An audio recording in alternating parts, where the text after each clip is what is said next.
I keep telling myself to be myself. I find that to be pretty ironic. My mother does not spend any time trying to fix an emotional situation. She stands firm in her viewpoint regardless if it is correct or truthful.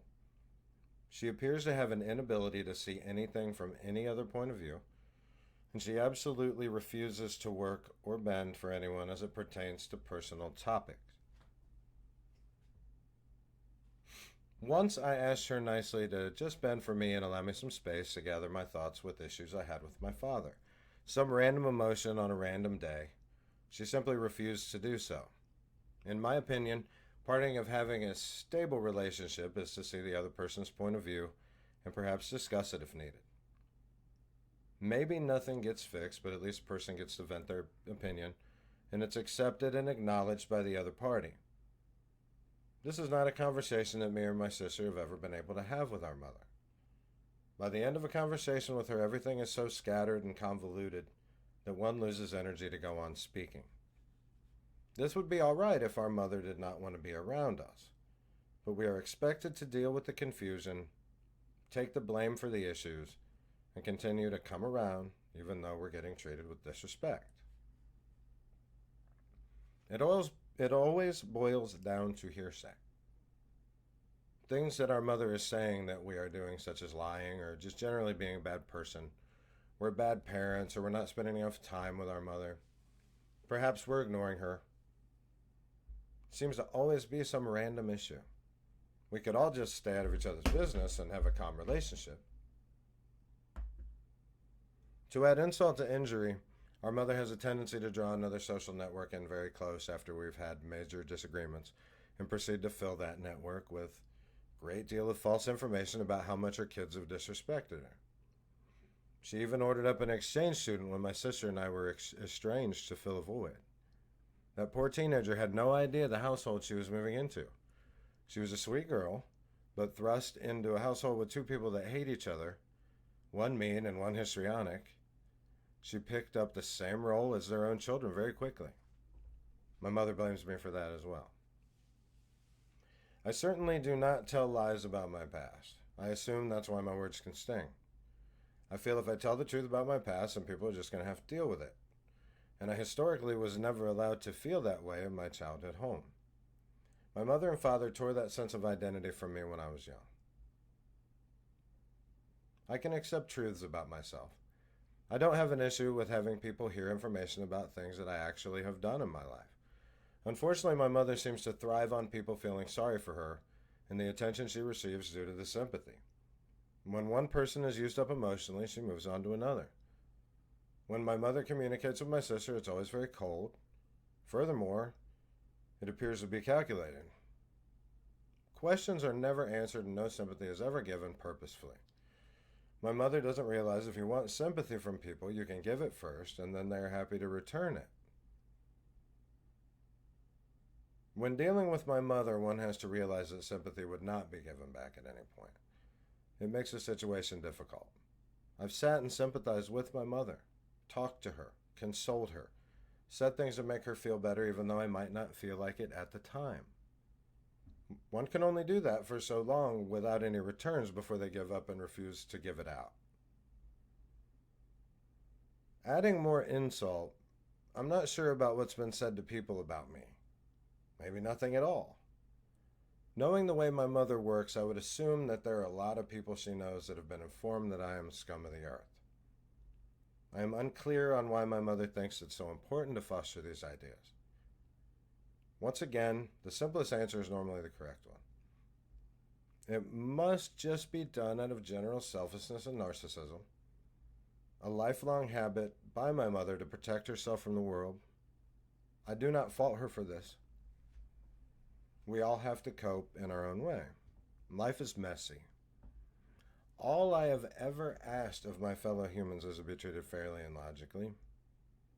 It simply comes down to respect.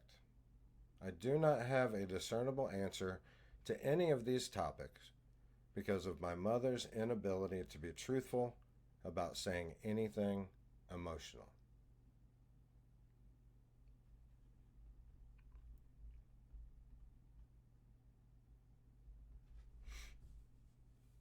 It's like when I'm keeping in the spirit of writing this as a correspondence to my parents. I've spent a lot of time, at least over the last couple of days and the last couple of entries. It looks like I'm attempting to school my mother and father about how they behave. And this can only go back to I've always felt, and I still feel, and I will always feel like they have no clue what they're doing. They must not. Look at how they're behaving. I, I don't I don't treat anybody like crap like that unless they treat me like crap first. My idea when I get up in the morning is not to set out and mold and fashion my life into everybody telling me that I'm right and I don't have to feel guilt or anything. It was like that was their goal every single day. It was so ingrained in them that it just, looked like they didn't have a clue. They do and they don't, let's say. I've talked to people that say they have no clue. I think everybody has a clue. When you lay down at night, you know the actions of your day to a certain degree. If you want to forget those actions, you have to bury them. And Psychology 101 dictates that if you bury your emotions, they will manifest themselves in a different physical outward way. They will escape, they will get out, they will be shown at that point. So if you deal with them right away, generally those will free flow out of you and your brain will not have a tendency to turn it into another negative emotion. Try it. Don't bury things. I noticed I mentioned again, because I actually kind of repeated it, and I'll have to clarify it in the future, that I asked my mother to give me some space with Dad. I think that was probably like the second time I'd done that, but probably the 10th time that I'd gone to Mom and be like, Mom, can you please? Because I always would psych myself up about I'm going to be real nice, I just want to see what's going to happen. And I'd say, hey, Mom, Dad's being a total douchebag to me. And she'd go, I don't care. And she'd laugh about it or something, or insult me or something. Then it was kind of like her methods I'm trying to get down when I'm telling her what she does. It's like hearsay. My mother had a tendency to make sure that you were isolated, and then she'd say certain things to you and make sure that the flow of information didn't get to the right people so she could continue to have you cornered. So it was all about hearsay. But then she'd tell people we were lying about people. She'd tell me all the time when my sister was estranged and I wasn't, that I was such a bad parent, and she just wasn't. I know my sister to be an amazing fucking parent. She loves her kids more than anything in the world. But for no reason, my mother would just trash her as a fucking parent with no evidence. But it was about getting people to her side. It was about luring people into her confidence. So the social network that she draw in, if she's got one, that's the funny thing about now. She's so old, she doesn't have a social network. But one, I left, my sister was talking to her, and then my sister was dealing with exchange students and stuff, and she got her one from China. Really super sweet girl, nice. My parents got her. My dad never wanted her, you could tell. My mom wanted her for like a possession. And then I came back from estrangement, and then my mother didn't want this girl anymore, this exchange student. And Dad was just, oh my God, total, oh my gosh. Mean to her, looking, and just a replay of what he did to me. Well, I was watching it from the outside, what he did to me when I was a kid. And I just felt so bad for her. And here's what's funny about that. I came back, and then they handed that girl to me, and then all of a sudden I was driving her to, because she went to school, because it was for an exchange student, and I was driving her to graduation and all the things that you do as a foreign exchange student, tests and SATs and you name it. So it's just asinine, man. My parents are just asinine people. So really, that's pretty much the long and short of it. Just, kind of telling my mother exactly what it is that she does. And this is what she does. This is no bullshit, man. This is not the way that you are supposed to treat your children. I'm sorry, you really aren't supposed to treat anybody that way, but you aren't supposed to treat your children that way. So always remember that every time you look at your kids.